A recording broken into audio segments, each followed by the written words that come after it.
Hey, what's going on? Thank you for stopping through. Terrence McCall, Channel T Entertainment. This is going to be the season finale, and I do wish you all a happy Thanksgiving. I hope y'all having a good time, and I hope y'all all good to go on eating. And I hope everybody out there is getting a decent plate or something to eat tonight because it is cold out there. There are a lot of homeless people out there that won't be able to enjoy a great meal, but I'm praying that there are good people out there that are feeding everybody that they possibly can.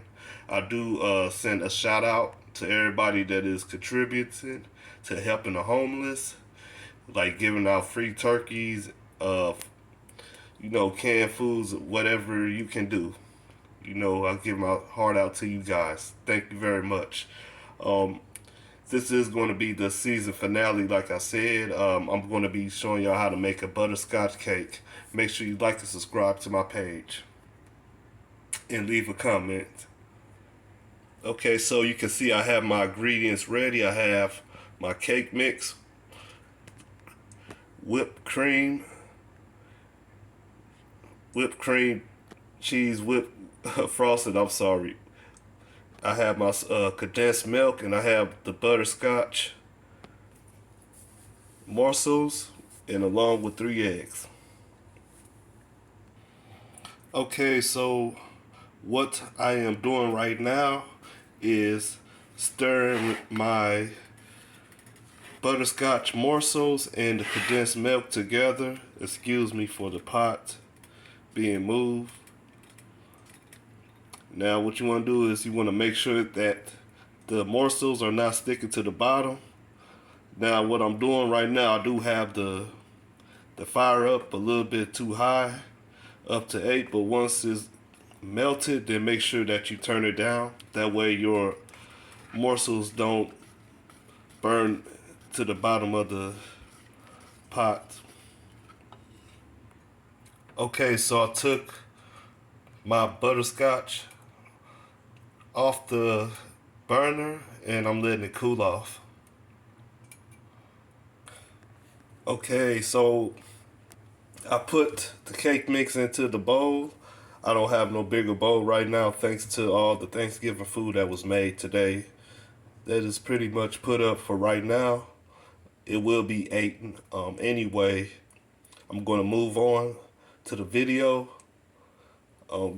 Make sure you add your stick of butter, 1 cup of water, and 3 eggs into the mix.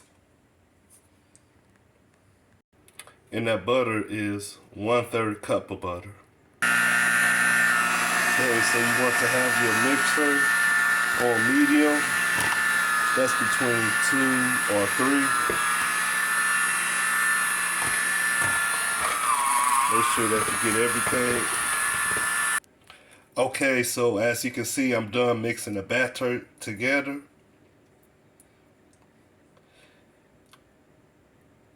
And you want to make sure that it is smooth, and you don't want to leave no chunks in the batter before you pour it into the pan. It should take at least 5 minutes at most if you put it on medium speed. Okay, so I have the pan greased up. As you can see, you don't want to have too much in it. Okay, and I have them both put in the pan and they are ready to go in the oven. Make sure you set your oven to 350. Okay, now depending on what type of pan that you want to put the batter in, it could take a little bit longer, like up to an hour. But since these are in a smaller pan, these are going to take 30 to 35 minutes to bake. Okay, so I took the cakes out the oven. I'm going to have to let them cool off for at least 35-45 minutes, maybe an hour, depending on the temperature. But before that, you want to make sure that you put a toothpick in it to make sure that it's done. You really don't see anything on there, so it's mainly done. So just let them cool off.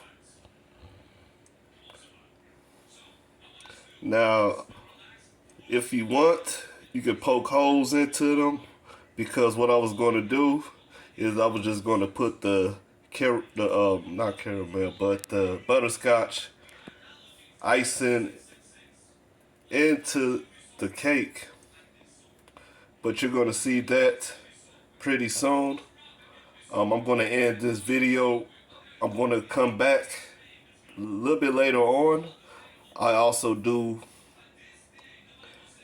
NFL predictions, and I'm going to finish up the Week 11 predictions recap. I'm also going to be doing Thanksgiving edition of the NFL predictions for Week 12. So make sure that you stay tuned. And at the beginning of that video, I'm going to show you the end, well, really the finishing results of this butterscotch cake. And I do appreciate you all watching. Make sure that you stay tuned for my next video, which is coming up very, very soon.